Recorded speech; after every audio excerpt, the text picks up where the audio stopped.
He bought an abandoned vessel. Then an alien woman took control, Jake. Morrison wiped the sweat from his forehead as he walked through the dusty rows of Henderson's salvage yard.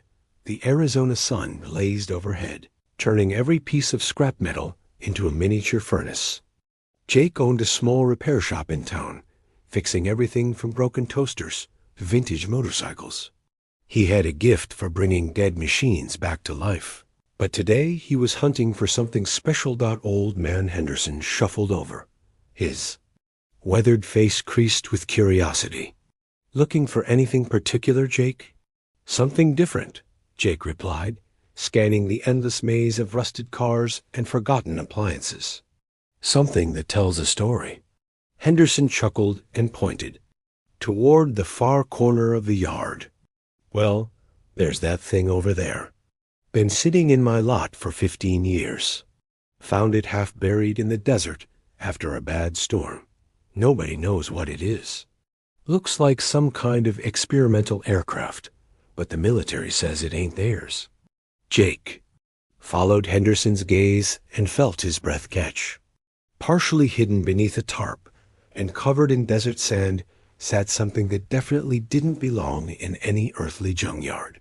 The vessel was roughly the size of a small airplane, but its design was unlike anything he'd ever seen. The hull curved in impossible ways, with surfaces that seemed to shift between metallic silver and deep blue depending on the angle of the light. How much? Jake asked, already knowing he had to have it. $500 and it's yours, Henderson said, but I'm warning you, that thing gives me the creeps. Sometimes I swear I see lights flickering inside it at night. Jake pulled out his wallet without hesitation. As a mechanic, he'd learned to trust his instincts about machines, and this one was calling to him in a way he couldn't explain. There was something alive about it, something waiting. After completing the paperwork and arranging for transport, Jake stood alone beside his purchase as the sun began to set. The vessel seemed even more mysterious in the golden hour light. He approached, slowly running his hand along the smooth hull. The metal was warm to the touch, warmer than it should have been after sitting in the shade. As his palm made contact with what appeared to be a seamless section of the hull, something extraordinary happened. Lines of soft blue light began to trace across the surface, forming intricate patterns that pulsed like a heartbeat. Jake jerked his hand back, but the lights continued to dance across the vessel's exterior. A low hum filled the air, growing stronger by the second. Then, with a sound like escaping steam, a section of the hull slid away to reveal an entrance. Soft, golden light spilled out into the desert evening, and Jake caught his breath at what he saw inside. The interior was nothing like the weathered exterior suggested. Walls of polished crystal curved gracefully upward, embedded with what looked like living circuits that pulsed with gentle luminescence. The air that drifted out was clean and sweet, carrying hints of something floral and exotic. Jake hesitated. At the threshold, every rational part of his mind screamed that he should walk away, call the authorities, do anything except step inside an obviously alien spacecraft. But another part of him, the part that had always been drawn to mysteries and broken things that needed fixing, urged him forward. He took a deep breath and stepped inside. The moment his foot touched the crystalline floor, the entrance sealed behind him with barely a whisper. The vessel's interior brightened, responding to his presence like a flower opening to sunlight. And then, from somewhere deeper within the craft, came a voice. Finally, it said, the tone distinctly feminine and tinged with what sounded like relief. I was beginning to think no one would ever find me. Jake spun around, searching for the source of the voice, his heart pounding with a mixture of fear and anticipation. Whatever he had stumbled into, he suspected his quiet life as a small-town mechanic was about to become infinitely more complicated. Jake's eyes darted around the luminous interior, searching for whoever had spoken. The voice had been clear, definitely. Female, and spoke perfect English with an accent he couldn't place. Hello? He called out, his voice echoing strangely in the crystal chamber. Please don't be afraid, the voice replied, seeming to come from everywhere at once. I know this must be overwhelming for you. Where are you? Jake asked, taking tentative steps deeper into the vessel. The floor beneath his feet felt solid, but somehow responsive, as if it were adjusting to his weight and movement. I'm here, the voice said, and suddenly she was. Jake stumbled backward as a figure materialized from what he had thought was empty air. She appeared gradually, like someone stepping out of invisible water, her form becoming solid and real before his eyes. When the process was complete, Jake found himself staring at the most beautiful woman he had ever seen. She was tall and graceful, with long silver hair that seemed to move with its own ethereal breeze. Her skin had a subtle luminescence, as if lit from within by starlight. Her eyes were the most striking feature, a deep violet that seemed to hold the depth of space itself. She wore a form-fitting suit of some unknown material that shifted between silver and blue, matching the vessel's exterior. My name is Zara, she said, taking a careful step toward him. And you are? Jake, he managed, his mouth dry. Jake Morrison. Are you are you an alien? Zara's lips curved in what might have been amusement. That depends on your perspective. From where I stand, you're the alien. But yes, I suppose by your definitions, I am not of Earth. Jake ran a hand through his hair, trying to process what was happening. This is insane. I bought a spaceship with an alien inside. This doesn't happen to people like me. People like you? Zara tilted her head, studying him with those incredible violet eyes. You mean people who see beyond the surface of things? People who aren't afraid to touch the unknown? I mean people who fix motorcycles and live in small desert towns, Jake said. I'm nobody special. Zara moved closer, and Jake caught a scent like rain on summer flowers. The vessel responded to you, Jake Morrison. That makes you very special. Indeed, responded to me? This ship, my ship, has been dormant for years. Its systems were locked, waiting for the right person to awaken them. When you touched the hull, you provided something it recognized. Jake looked around at the pulsing lights and living walls. What did it recognize? Curiosity, compassion, the desire to fix what's broken. Zara's expression grew sad. My people, the Etherian, are explorers and healers. We seek out worlds where we can help, where we can learn. This vessel was designed to find individuals who share those qualities. So this is some kind of test? Not. A test, a choice. Zara gestured to the walls around them. This ship is dying, Jake. It has been for a long time. Its power source is failing, and I am bound to it. When it dies, I die with it. Jake felt a stab of something he couldn't quite name. This beautiful, mysterious woman had been trapped here for years, slowly fading away. There has to be something we can do. There is, Zara said quietly, but it would require you to stay. The ship needs a pilot, someone to bond with its systems and restore its power. But once you make that connection, you can never go back to your old life. Jake stared at her, his mind racing. He thought about his quiet existence in town, his small repair shop, his predictable routine. Then he looked at Zara, at this incredible vessel, at the promise of adventures beyond anything he'd ever imagined. What exactly would bonding with the ship mean? It would mean becoming part of something greater. The ship would become an extension of yourself, and you of it. You would gain abilities you never dreamed of, see wonders beyond your world.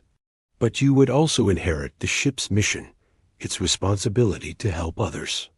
Jake was quiet for a long moment, weighing his options. Finally, he met Zara's eyes. Would you be free? If I bond with the ship, would it save you? Yes, she whispered. It would save us both. Jake nodded slowly. Then show me what I need to do. Zara led Jake deeper into the vessel's heart, through corridors that seemed to reshape themselves as they walked.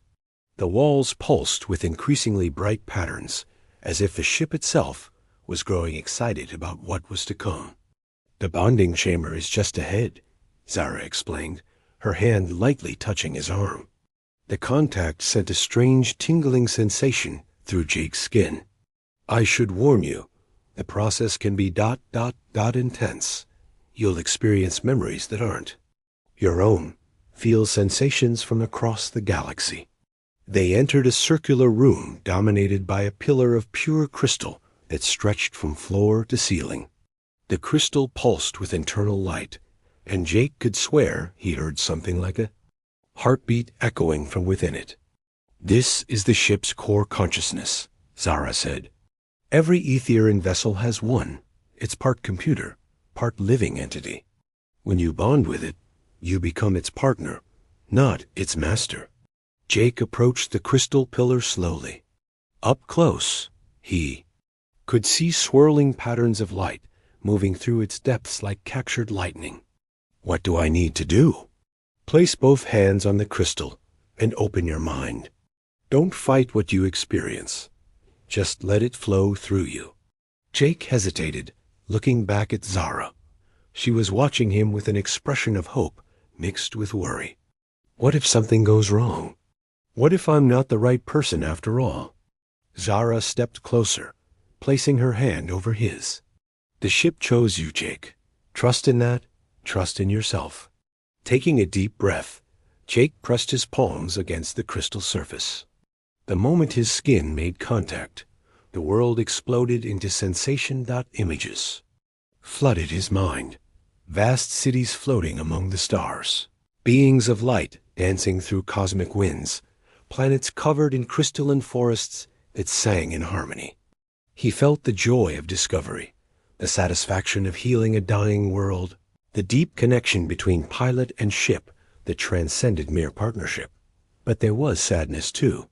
He experienced the fall of the Aetherian civilization, felt the desperate flight of the last few ships as their home worlds burned.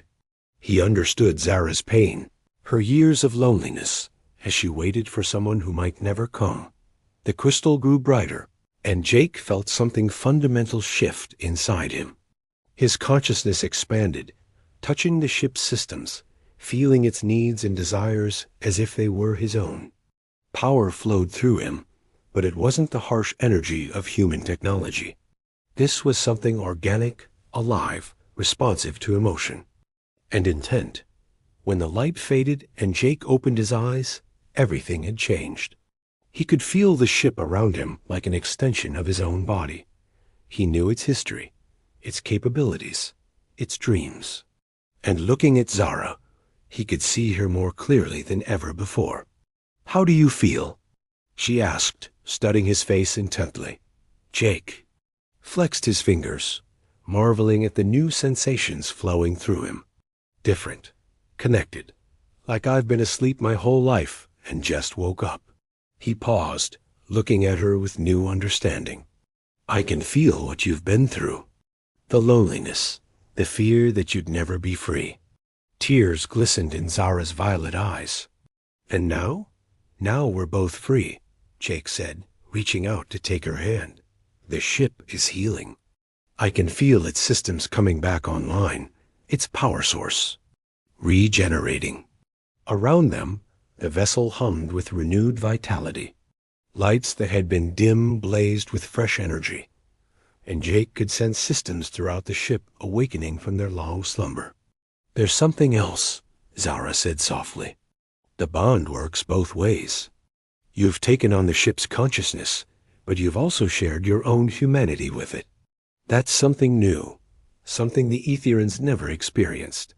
Jake felt it too, a warmth and curiosity that seemed distinctly human mixing with the ship's ancient wisdom. What does that mean for us? It means we're truly partners now. The ship, you and me. We're something unprecedented in the galaxy. Jake squeezed Zara's hand, feeling the reality of their situation settling over him. His old life was gone, replaced by something incredible and terrifying. So what happens now? Do we just fly off? Into space? Zara smiled, the first truly joyful expression he'd seen from her. Now we explore. We help where we can, learn what we can, and discover what it means to be bonded not just to a ship, but to each other. As if in response to her words, the ship's main display activated, showing a map of local space dotted with signals and distress calls. "Looks like we won't be bored," Jake said, studying the display with his newfound understanding. "Never," Zara agreed, moving to stand beside him. "Are you ready for your first mission, pilot?" Jake looked at the woman who had become his partner. In every sense of the word, then at the vast universe spread out before them. Let's go save the galaxy. 3 days after the bonding, Jake was still adjusting to his transformed existence. The ship, which Zara had told him was called Harmony's Dream, now felt like a natural extension of his body. He could sense its mood, feel when systems needed attention, and communicate with its consciousness as easily as talking to himself. What he wasn't prepared for was how close he'd grown to Zara in such a short time. Working together to restore the ship's systems, learning to pilot through space, sharing meals in the vessel's surprisingly comfortable living quarters. All of it had created an intimacy that went beyond mere partnership. "Incoming distress signal," Zara announced from the ship's navigation station. Her silver hair caught the light from the displays, and Jake found himself momentarily distracted by how beautiful she looked when she was focused on her work. "Where's it coming from?" Jake asked, settling into the pilot's chair that had molded itself to his body during the bonding process. "A mining station on Proxima 7. Their life support systems are failing, and they have 47 workers trapped inside." Jake felt the ship's eagerness to help, its systems already plotting the fastest course to the station. "How long to get?" "There, at maximum speed, 6 hours. Then let's go save some lives." The journey gave them time to work together on the rescue plan. Jake discovered that his bond with the ship allowed him to interface directly with other computer systems, while Zara's natural healing abilities could be amplified through the vessel's medical bay. They made an excellent team. "Jake," Zara said, during one of their planning sessions, "there's something I need to tell you about the bonding process." He looked up from the schematics they'd been studying. "What about it?" "It's not just about connecting with the ship. When two beings are bonded to the same consciousness, they form a connection with each other as well." She hesitated, her cheeks taking on a subtle luminescent blush. "I can feel your emotions sometimes, your thoughts when they're particularly strong." Jake felt his face heat up. "So you know that you're attracted to me?" "Yes." Zara's smile was gentle, understanding. "And you should know that the feeling is mutual." Before Jake could respond, the ship's proximity alarms chimed. They had arrived at Proxima 7. The mining station was in worse shape than the distress signal had indicated. Its hull was cracked in multiple places, atmosphere bleeding into space in visible streams. Emergency lights flickered weakly along its exterior. "Life signs are fading fast," Zara reported, her hands dancing over the medical sensors. "We need to get them out now." Jake extended his consciousness into the ship, feeling its capabilities become his own. Harmony's Dream moved with impossible grace, positioning itself against the station's emergency docking port. Jake could sense the fear and desperation of the trapped miners through the ship's sensors. "Docking clamps engaged," he announced as the ship sealed against the station, beginning emergency evacuation.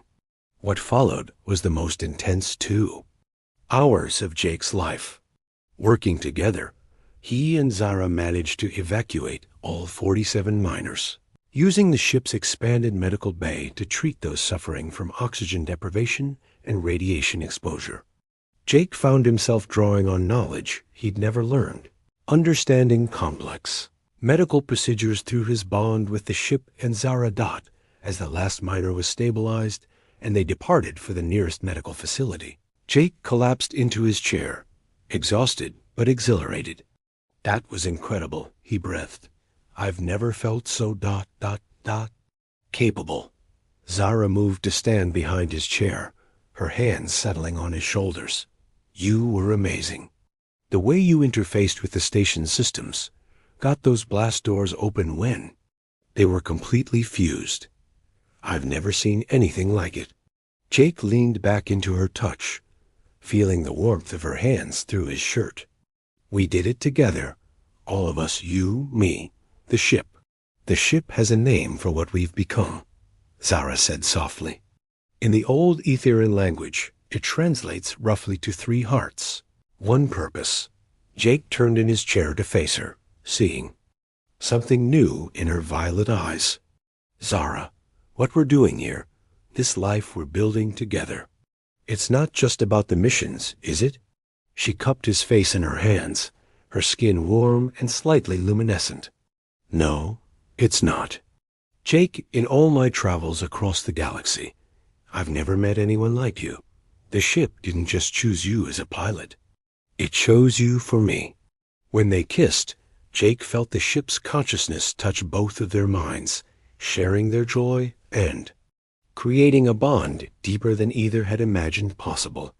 In that moment, surrounded by the gentle hum of Harmony's dream, as it carried them and their rescued passengers through space, Jake realized he had found something he never knew he was looking for. He had found home. 6 months had passed since Jake first stepped into the abandoned vessel, and his life had become something beyond his wildest dreams. Harmony's dream had become legendary among the scattered colonies and space stations they'd helped, known as the ship that appeared whenever hope seemed lost. Jake and Zara had saved entire worlds from ecological disaster, mediated peace between warring factions, and rescued countless souls from the dark void of space. But more than that, they had fallen deeply in love. Tonight, as their ship drifted, in the peaceful calm between star systems, Jake was preparing for the most important moment of his new life. The navigation charts you requested are ready, Zara called from the bridge, unaware of his plans. Jake took a deep breath, touching the small crystalline object in his pocket. He had spent weeks working with the ship's consciousness to create it, pouring his love and commitment to its molecular structure. It was part of Harmony's dream itself, a physical manifestation of the bond they all shared. Zara, he called back, could you come to the observation deck? I want to show you something. He waited in the ship's most beautiful chamber, a transparent dome that offered a 360-degree view of space. The nebula they were passing through painted the darkness in swirls of purple and gold, creating the perfect backdrop for what he was about to do. Zara entered, her silver hair floating slightly in the ship's gentle artificial gravity. She wore a simple blue dress that seemed to capture and reflect the starlight, making her look like a goddess of the cosmos itself. Jake, this is beautiful, she said, moving to stand beside him at the center of the dome. What did you want to show me? Instead of answering immediately, Jake took her hands in his. Zara, before I met you, I thought I knew what my life was supposed to be. Small, predictable, safe. But you and Harmony's dream showed me that I was capable of so much more. She looked at him with growing curiosity and something that might have been hope. Jake? I've been thinking about what you told me, about how Etherian bonding ceremonies work. How 2 people pledge themselves not just to each other, but to a shared purpose that will last across the stars. Jake dropped to one knee, pulling the crystal from his pocket. It pulsed with internal light, and Zara gasped as she recognized what it was. This is part of our ship, part of the consciousness we both share. Zara, will you bond with me? Will you be my partner in all things, for all the adventures still to come? Tears of pure starlight seemed to fall from Zara's eyes as she looked down at him. Jake, yes, Yes, of course, yes. As she spoke, the crystal in Jake's hands blazed with light, and Harmony's dream responded to their emotions. The entire ship began to glow, its hull becoming transparent so that they seemed to be floating free in space, surrounded by the beauty of the cosmos. Jake slipped the crystal onto Zara's finger, where it transformed into a ring that matched her unique biology, becoming part of her as she had become part of him.